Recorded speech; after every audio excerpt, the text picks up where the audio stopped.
Welcome to the HR Huddle podcast, presented by Sapient Insights Group, the ultimate resource for all things HR. It's time to get in the huddle.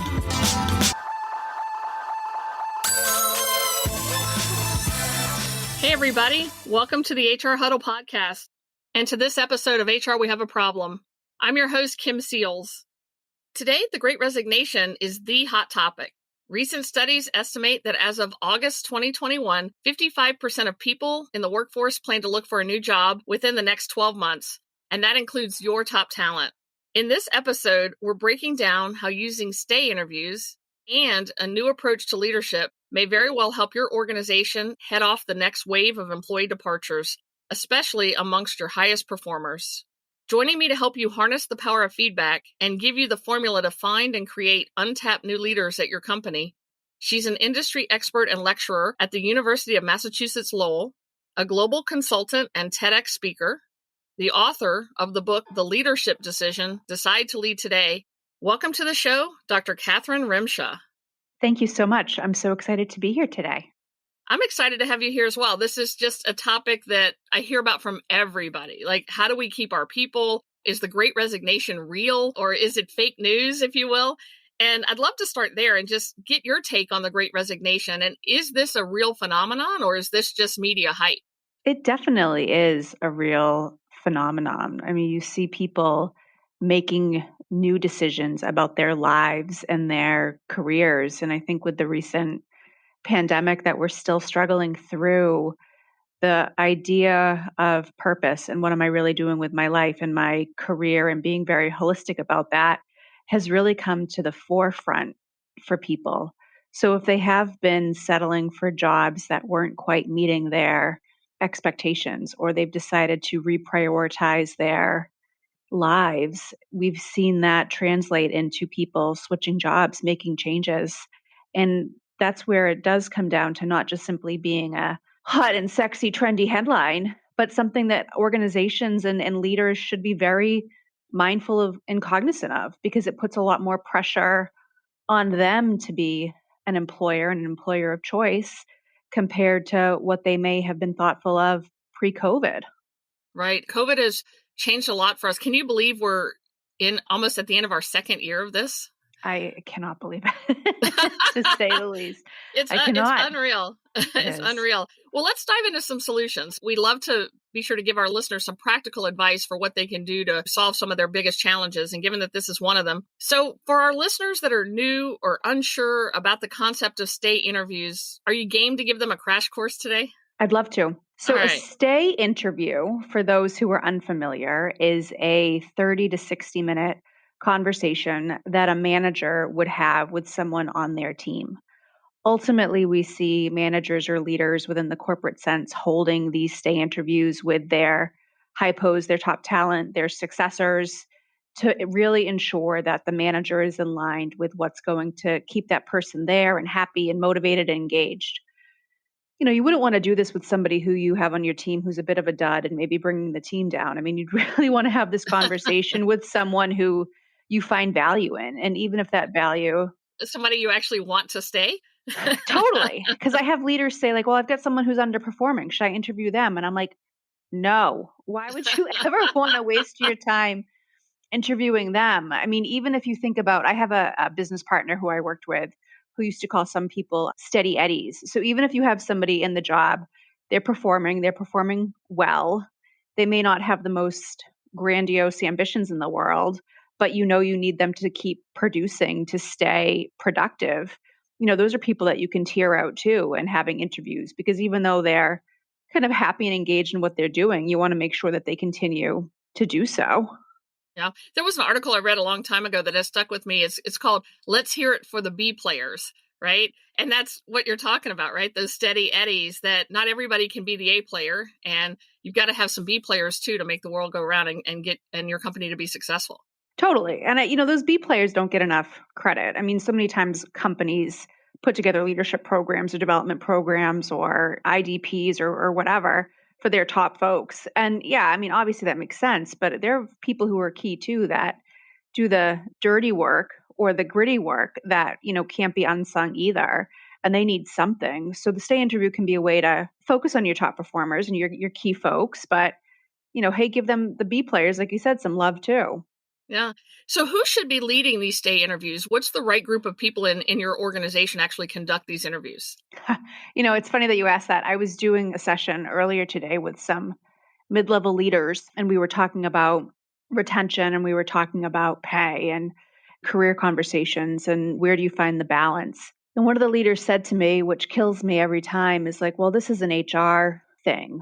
This is an HR problem. As the manager, I don't have any accountability in this, which drives me absolutely berserk because the first thing, of course, I did was snap back at them. Like, absolutely, this is not an HR problem. This is a organization problem. This is a manager problem. This is not something that you're going to blame on those folks in the HR departments and saying like, hey, this is your mess to clean up, because it's not. I mean, as leaders, you represent the organization to your people. So when your people begin to leave, yeah, they might be finding another offer somewhere else down the road. But I mean, you represent the company to these people, and either they want to stay and keep working for you. And that has such a huge part of your hand and the accountability there, that you should be the one taking the lead to make sure that you're understanding what your people want directly and not throwing it in HR's lap. For sure, definitely. So what I'm hearing you say is that leaders are the ones, the people managers are the ones that should be conducting these stay interviews. Yes, HR should be there to partner and to coach and to say, hey, leader, hey, manager, here's how you do an effective stay interview. And here's what this looks like.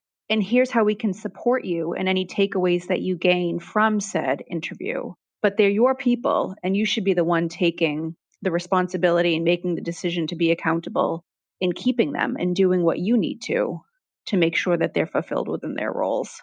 Is there a role for HR to play in talking to the leaders after these stay interviews are done to synthesize what's been heard, look for key themes across these interviews, across different managers? How does that piece work? There is a level of accountability is really a key word here, but there is a level of accountability for, yes, HR to support the manager in holding the interview, the manager to hold the interview with those on their team who they think are most relevant to hold the session with. But then there is closing the gap or kind of regrouping with HR to say, hey, here are some of the findings that I'm hearing. Some of these are easy wins for me to act on as the manager. Some of these are easy wins for HR to act on. But here's some other thoughts that HR and senior leadership may want to give consideration to. And if you pair some of that qualitative feedback with any sort of engagement survey data, turnover data, any other sort of metrics, then that gives HR even a clearer picture on where there might be some, forgive the expression, but some low-hanging fruit that they can act on sooner rather than later that's going to help retain talent, and then what they can strategize out over the next 3 to 6 months, a year plus, in making shifts that's going to really help to keep and attract talent that's going to be beneficial for the long run. Can you give us some idea of the top few questions that you need to be sure are included in every stay interview? What are these leaders asking the employees? The one that I've heard and that I absolutely love is, tell me about a great day at work. And I like that one because it gives the employee an opportunity to tell a story about a time at work where they felt like they were doing their best work, that they felt like they were really their true selves, let's say, or really feeling like when they got home at the end of the day that they were really energized and able to share that with family or friends or pets or whatever their situation may be. I love that one. But then I think the flip side of that too is like, tell me about a bad day at work. And I think those just can be two really simple questions that can give the manager a lot of insight on what's engaging that person, what's motivating them to have these great days. But then even where the days go off the tracks, that where the manager might be a kind of reason for that, or how managers can remove some of those barriers, and just being more mindful.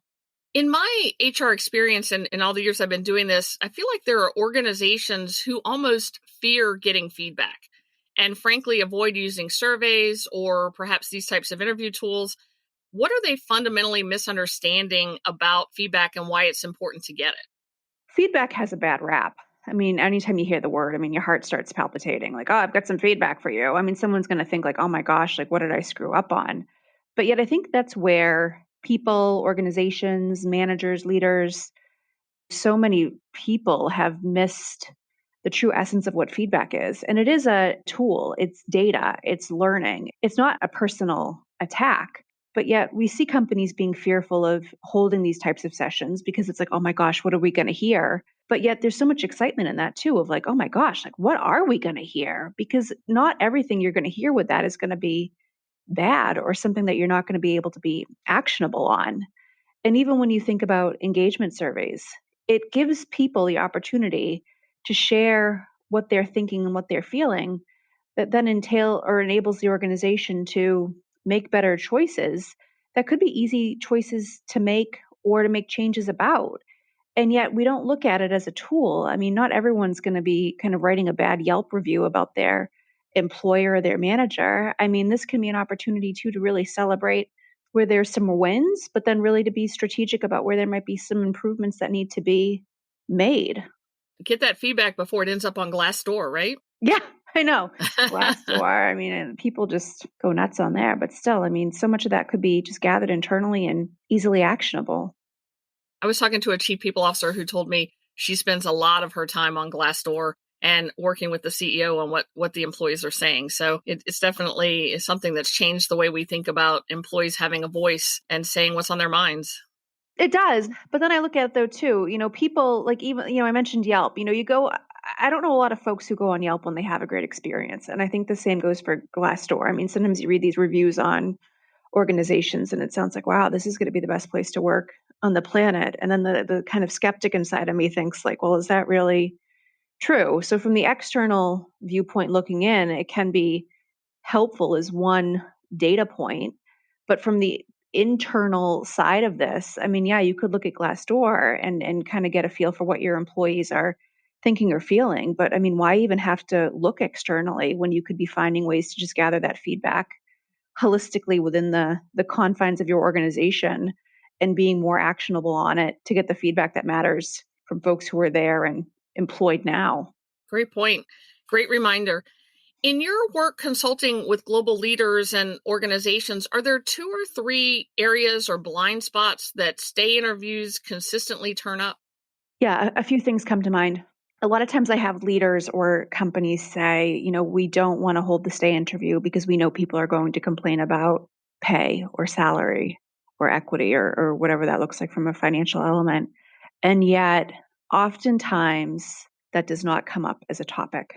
And I think that's been surprising to many, but it also lends the conversation to a different path and people wanting to be more clear on development and purpose. And if you think about the different generations that we have in the workforce now, I mean, some people and generations are more geared to having meaning and context and doing work that aligns with their values. And that might be why pay doesn't come up, or they want to feel like they have a path forward, which is so critical for many. So it's that feeling like, okay, with our stay interview, it's not going to be kind of pay me more that comes up. But sometimes the other elements that come up are pretty simple wins. I mean, some people want a little bit more flexibility with their working hours, which most companies can cater to.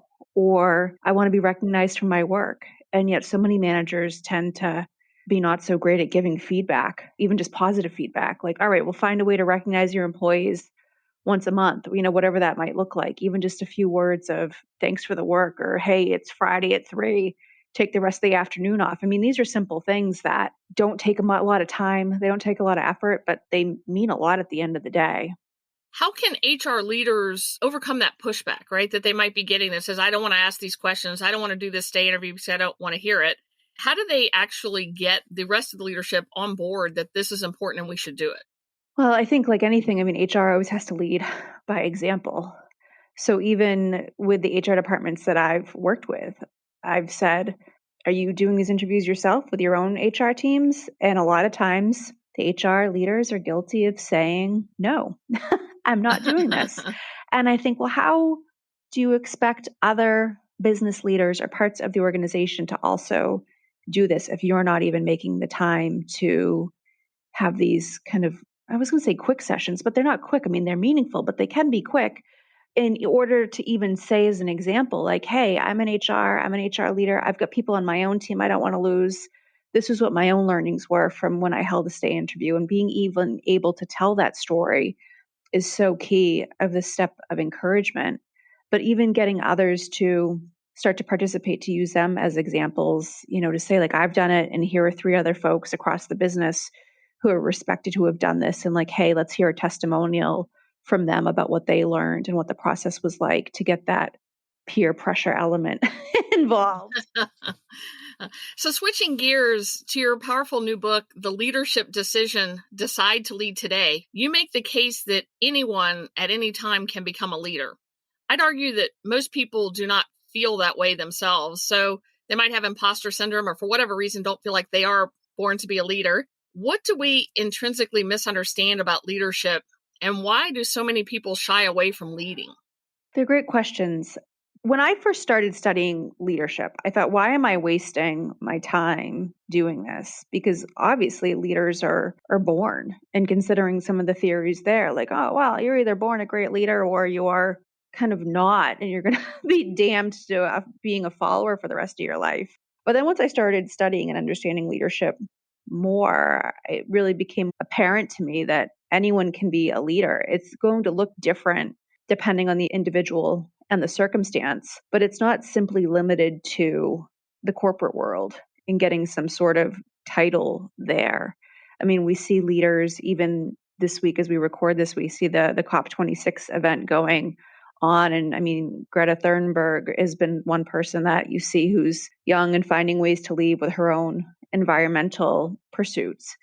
And yet you see people who are 18, 19, 20 years old dropping out of college to pursue apps or startups because they see a need and a cause to do that. So it's not simply allotted to 40-year-old white men in a VP position within a corporate setting. And I think that's where even now I'm surprised that leadership has still got that stigma and that people shy away from it, when we all can look into our lives and think about like, okay, I may not have a formal title at work. That doesn't mean that I can't find ways to lead with what I do each and every day, or look outside of work about where I can lead in the community or lead where I can see a special interest group. So that's where I think we've lost sight of what what leadership is, and really begin to muddle it more with the concept of management. Like, it's got to be at work, and it's got to be a title, and it's got to be a pay grade, which it's not. It varies from person to person. Right. And what I feel like you're talking a bit about is people confusing leadership with people management, right? Mm-hmm. And being a people manager. And we know how hard both of those things can be. And I say a lot to people who ask me, that the only people I know who are actively looking to be people managers are people who don't currently lead people today, right? Mm-hmm. Because the ones that do it know how hard it is, how time consuming it is. But I don't hear you saying that leadership and people management are the same thing. You're saying be a leader in your way, in a way that's authentic to you, that doesn't have anything to do with managing people. True. And I think that's where you see some kind of quotes from these leadership experts, quote unquote, that say, well, in order to lead, you have to have a follower. And I think like, well, all right, to a certain extent, I guess that makes sense that you want people to be bought into your vision or your ideas, but you don't necessarily need to have a team of folks who are kind of devised under you within a corporate chart either that makes you a leader. Because I've seen some pretty crappy people with lots of hundreds, if not 1 or 2 people under them, that do a pretty miserable job at leadership. And I think, why do we even glorify them as leaders when they're just people managers?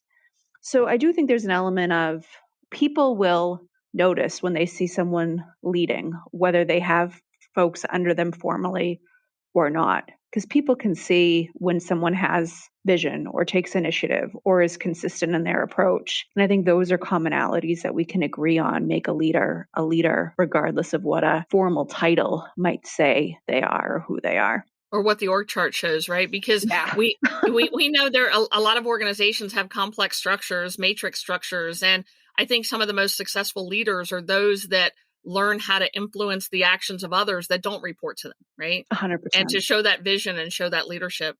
So there's this interesting conundrum that we're in right now, right? Where employees are looking for leadership precisely as engagement is taking a hit. And I don't know if you've ever seen or read anything about the Edelman Trust Barometer, but their recent data confirms that employees are looking to their leaders and the organizations where they work to be their trusted source of truth on key societal issues. And that's more than the media, more than government and not-for-profits. They're looking for their companies and their leaders to be that trusted source of truth. So what can organizations do to encourage their leaders in training, if you will, or team members who could be leaders to step up and be those leaders, even while we're in this remote or hybrid work environment? That's where there's a whole element of culture, because I've seen so many companies say, hey, we want our people to be leaders. And then as soon as somebody starts to take initiative or work outside the box or go rogue, if you will, their paw gets slapped in being the outlier. And then I think about it, well, how do we sit back and say we want people to be leaders and then punish that behavior? Now, that might be obvious to an outsider, or it might be obvious to the person who's now nursing their paw. But that said, I think there takes an element that, and going back to our point about engagement survey data, of trying to understand, what's the perspective of our culture and giving people the freedom or the initiative to lead within their respective roles, even if that means thinking outside the box. But that said, I do feel that if employees at a company are feeling like they're trying to lead and they cannot lead because of the culture or rules or their manager or whatever that might look like, and they feel like that's beginning to stifle their own light or ability, then that can be a key sign to move on. And going back to our earlier points about purpose and vision and really having those reflection points with the great resignation can really be a telltale sign. So I do think organizations have a level of responsibility to look internally to say, like, are we creating a culture and conditions where people can lead and lead outside of defined roles? But then it's also the employee's responsibility too to say, like, hey, if I'm trying to lead and I'm constantly being told no, is that a sign for me to move on to a place where I can lead in line with my purpose and vision and values to feel a level of fulfillment that I may not be feeling at the moment?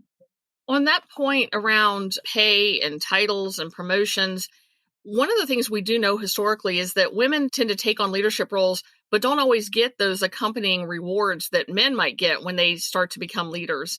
What are some steps that women can take to walk the line, take on those responsibilities, become the leader that they clearly can be and want to be, but also be sure they're not being taken advantage of by the organization and they are being properly rewarded, recognized, et cetera?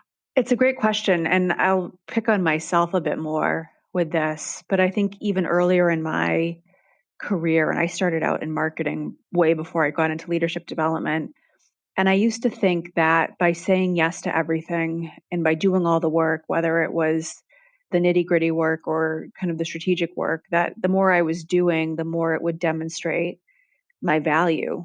And then year after year would go by and it would be like, oh, well, we were going to promote you, but then had a change of heart. But I could never get that clear feedback on why I didn't get the promotion, especially when I was feeling so frustrated and undervalued when I was doing so much work. And then you would see your other peers get promoted and just feel this level of frustration. And I think over time, it occurred to me that it's not simply doing all the work and saying yes all the time.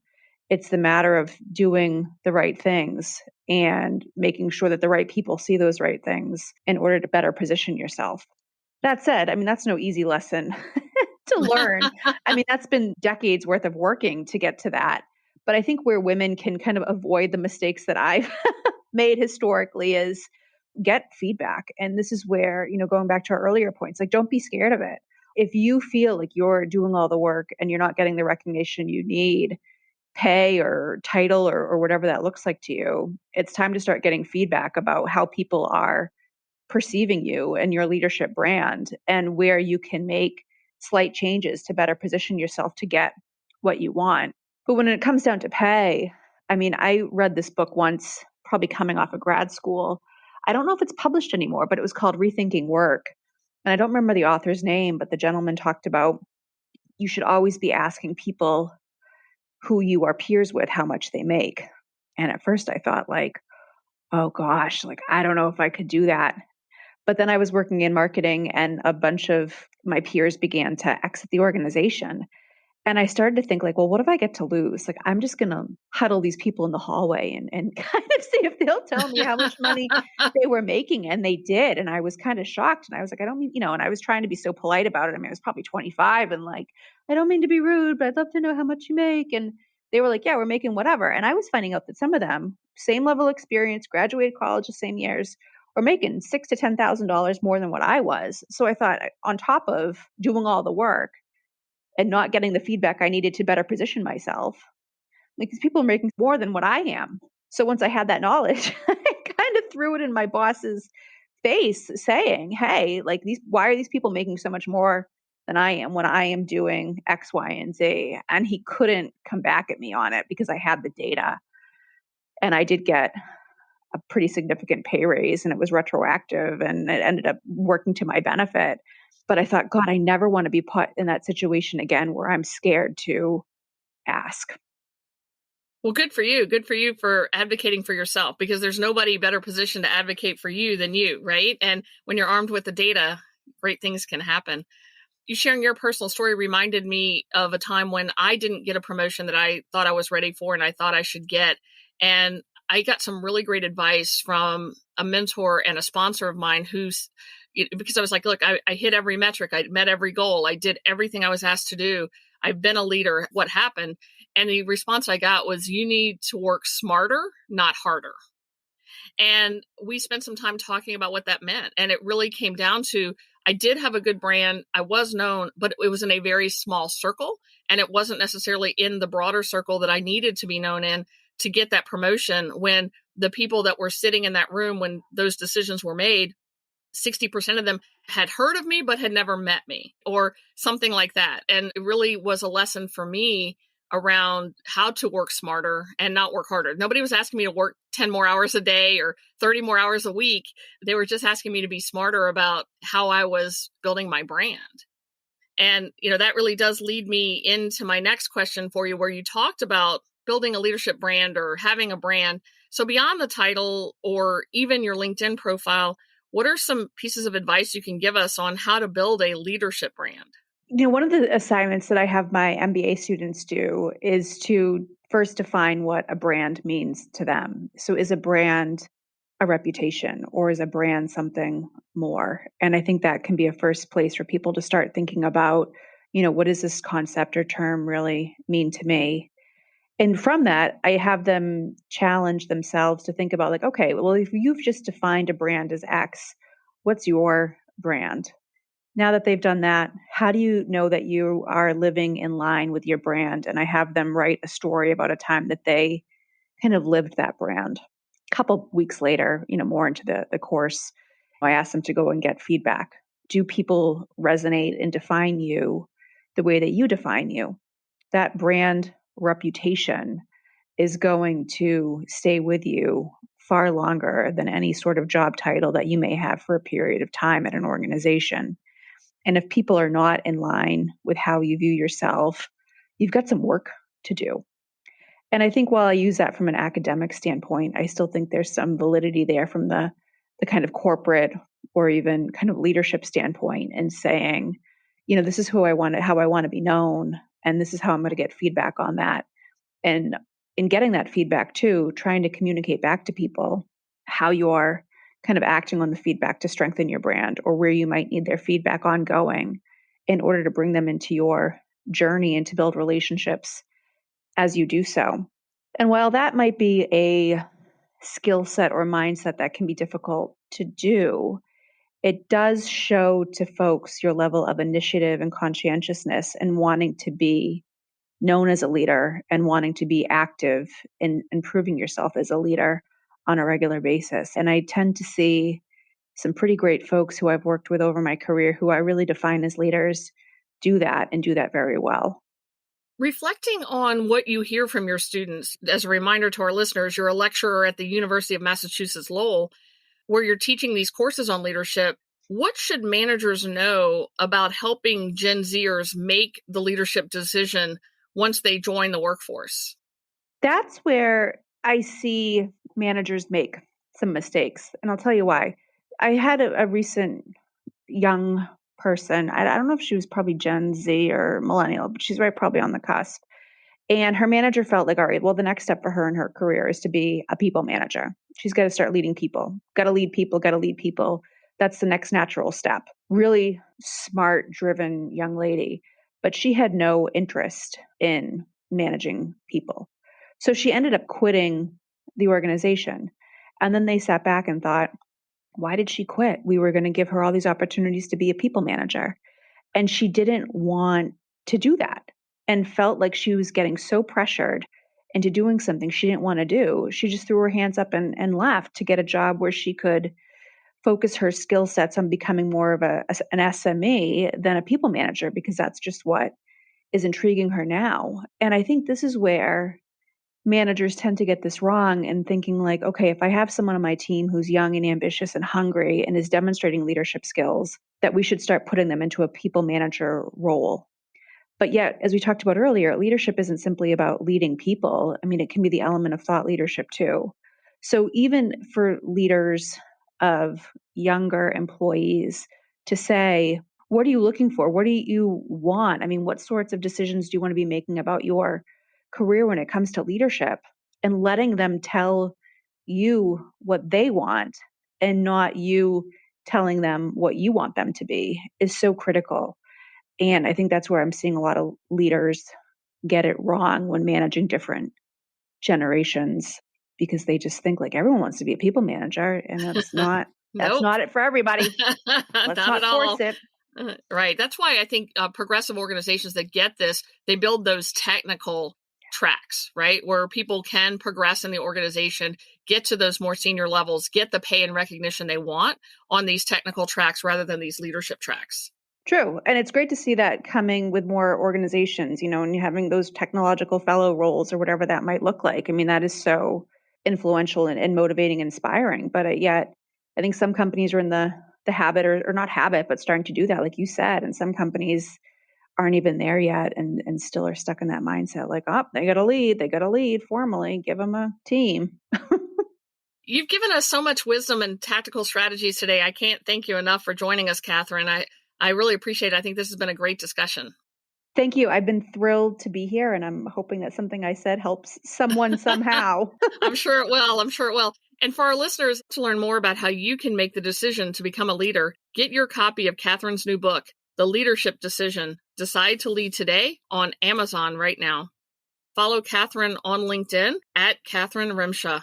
And if your organization needs help developing leaders internally and keeping top talent with stay interviews, head over to theleadershipdecision.com. Be sure to subscribe to the HR Huddle podcast and tune in weekly to our other shows, Spilling the Tea on HR Tech with Stacey Harris, and Per My Last Email, where we dig into what's broken in diversity, equity, and inclusion with Pam Jeffords. And we'll see you in our HR Huddle.